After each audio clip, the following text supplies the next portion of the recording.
कि उसकी मां स्मृति ईरानी सोनिया गांधी और राहुल गांधी के खिलाफ प्रेस में कॉन्फ्रेंसेस करती है। उस लड़की का जो 18 साल की है,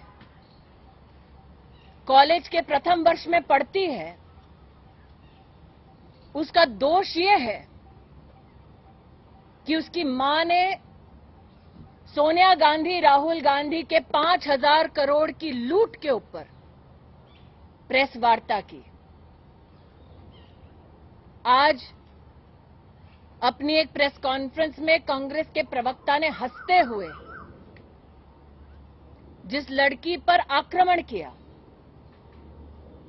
वो राजनीति में नहीं है, एक साधारण से कॉलेज स्टूडेंट के नाम पर अपना जीवन व्यतीत कर रही है। लेकिन कांग्रेस के प्रवक्ता ने अपने हाथ में कागज दिखाते हुए यह आरोप मढ़ा कि वो लड़की एक अवैध बार चलाती है। मैं पवन खेड़ा से कहना चाहती हूं, मेरी 18 साल की बेटी कॉलेज में पढ़ती है। मेरी 18 साल की बेटी कोई बार नहीं चलाती। पवन खेड़ा ने यह कहा कि मेरी बेटी को शो कॉज नोटिस दिया गया और अपने हाथ में 2 कागजात दिखाए। मैं आज पूछना चाहती हूं, उन कागजों में मेरी बेटी का नाम कहां है?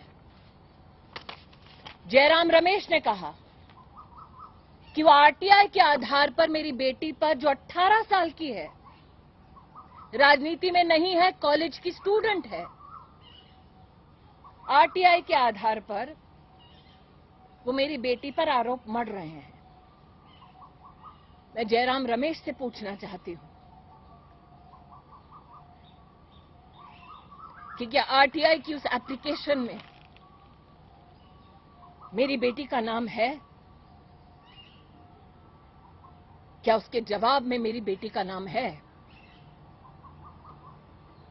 कांग्रेस के प्रवक्ताओं ने कटाक्ष करते हुए, हंसते हुए ये कहा कि मैं सोनिया और राहुल के खिलाफ प्रेस कॉन्फ्रेंस करती हूं। हां, करती हूं, करती रहूंगी।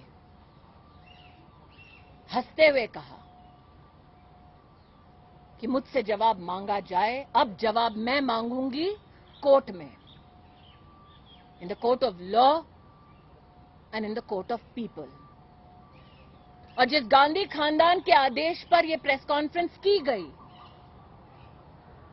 उनकी सरगना से कहना चाहती हूं, साल 2024 के लोकसभा चुनाव में दोबारा भेजे राहुल गांधी को अमेठी। हम फिर अमेठी में राहुल गांधी को धूल चटाएंगे। ये भारतीय जनता पार्टी के एक कार्यकर्ता होने के नाते मेरा वादा है। An 18-year-old child, a college student, her character today was assassinated by congressmen at the Congress headquarters. That 18-year-old child, and I called her child because I gave birth to her, her fault is that her mother fought the Lok Sabha election against Rahul Gandhi from Amethi in 2014 in 2019.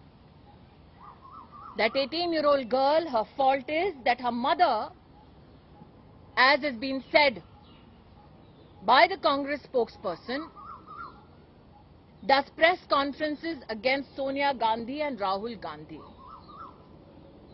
That 18-year-old girl, her character today was publicly mutilated by the Congress spokespeople. And they claimed that the mutilation stemmed from a show cause notice. I want to ask that congressperson, where is my daughter's name in the papers that he flashed? Jairam Ramesh said that he's taking a position on the basis of an RTI application. My question is, where does the RTI application name my daughter? The allegation that my daughter runs an illegal bar is malicious with the intent not only to assassinate her character but also to politically malign me. It is done at the directions, as was obviously stated by Pawan Kheda, of the Congress leadership, namely the Gandhi family, because I had the audacity to hold a press conference and question Sonia Gandhi and Rahul Gandhi for the 5,000 crore loot of the Indian treasury. So to the gentleman who sat there, giggled as they assassinated my daughter's character, I will see you in the court of law and in the court of people. And to the Gandhi family, which directed that this press conference be held against my child, I tell you this: send Rahul Gandhi back to fight the Lok Sabha election in 2024 from Amethi, and he will lose again. That is my promise as a BJP worker and as a mother to that 18-year-old child. I will see them in the court of law.